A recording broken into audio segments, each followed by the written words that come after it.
Aloha. I saw the story earlier,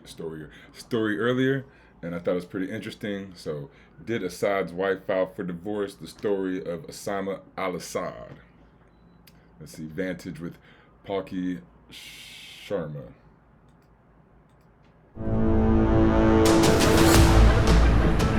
Assad's wife files for divorce. Asama Al Assad was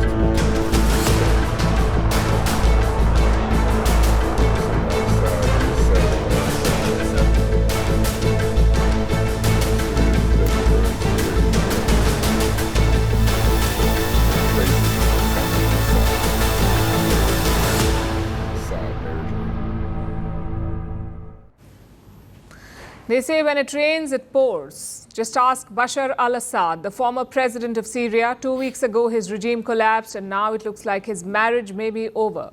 Reports say his wife has filed for divorce. Her name is Asma Al Assad. Apparently, she's not happy with her new life. The Assads are in Moscow right now. The family had been there for a while. Bashar al Assad joined them earlier this month, on December 8th, when he fled Syria. Now, all of them are in Russia, and reports say that Asma is not happy with this new life. She wants to go to the UK. She has reportedly applied to a Russian court seeking special permission to leave Moscow. The Kremlin has denied any such reports, though. They say that she is not seeking a divorce. But what prompted these rumors? Who is Asma Al Assad? Why was she called Syria's Lady Macbeth? And can she return to the UK if she wants to? Asma was born in 1975 in West London. Her parents had fled Syria in search for better opportunities. Her father was a cardiologist. Her mother was a diplomat. They remained attached to their Syrian roots. But Asma identified as British. In school, she called herself Emma. She lived quite a privileged life. Went to private schools, got a degree at King's College in London, and went on to become a banker at JP Morgan. Her mother had other plans, though. She wanted to promote a match between Asma and Bashar al Assad. At that time, Assad was just an eye doctor, not the heir apparent of Damascus. That role came to him unexpectedly when his brother died in 1994. Bashar al Assad had to return home. Then a few years later, his father died. It was the year 2000. Bashar al Assad was all set to take over Syria. He was still unmarried, though, and Asma was still working at JP Morgan. In the summer of that year, she went on a mystery holiday with him, and when she returned, they were engaged.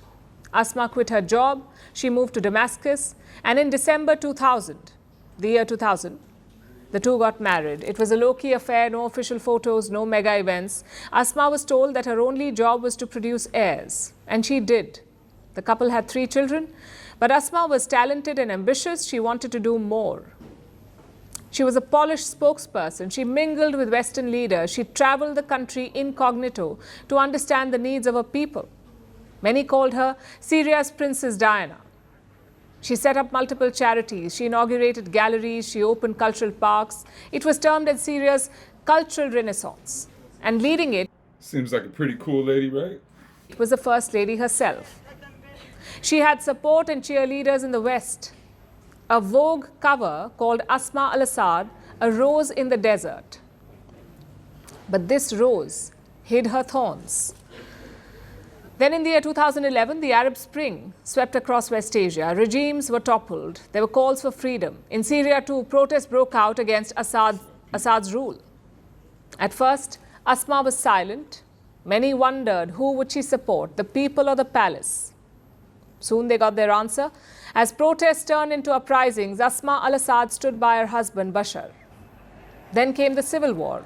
She became more than just a silent bystander.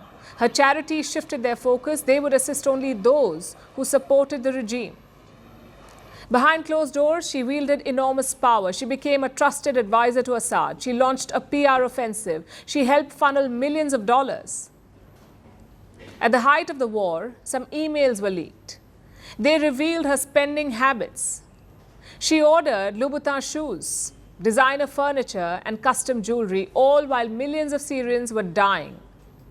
So to me, sounds a lot like America. You got our presidents and stuff. They got all kinds of money. You got Elon Musk, you got all these business owners, all kinds of money, all kinds of fancy designer whatnots, and then you got homeless people all over the street, dying in the street, people going bankrupt for their health care, dying and whatnot. So it doesn't sound to me very different.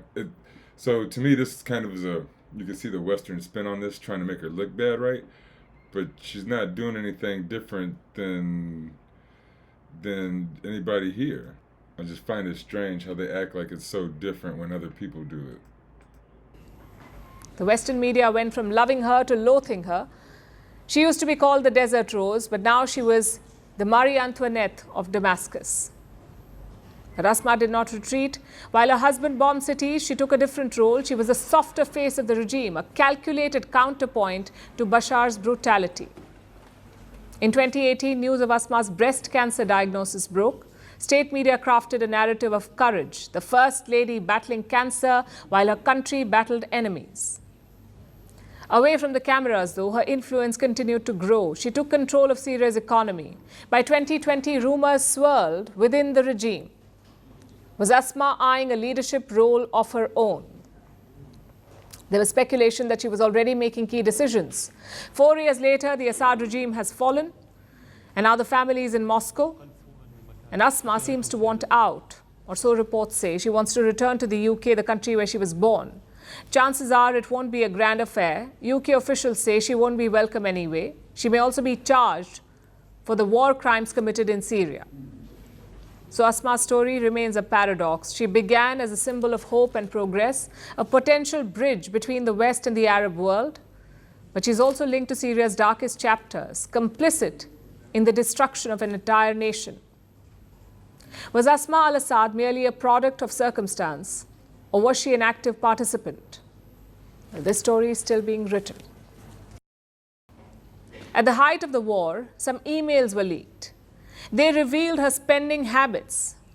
She ordered Louboutin shoes, designer furniture, and custom jewelry, all while millions of Syrians were dying. Rosie, what are you going to share with us from your home? Chocolate candy. Thousands have been forced to wait for hours at food banks all across the country. This is Oh my. chocolate, and then we have some other chocolate here. We just got it restocked with the ice cream. You don't want to eat up everything all at one time. I can't do it much longer. I'm trying so hard. We were, shall we say, enjoying. Having to admit that, yeah, we're starving, and I like it better than anything else. Taping this segment, there are 22 million people out of work. This specific program is about stopping job losses today. This is hurting people bad. Other people and people in our family look for some other flavors, but Right now, it's survival move. You don't know where that next something else is going to come from. I don't know what I would have done if ice cream were not invented. I just wonder.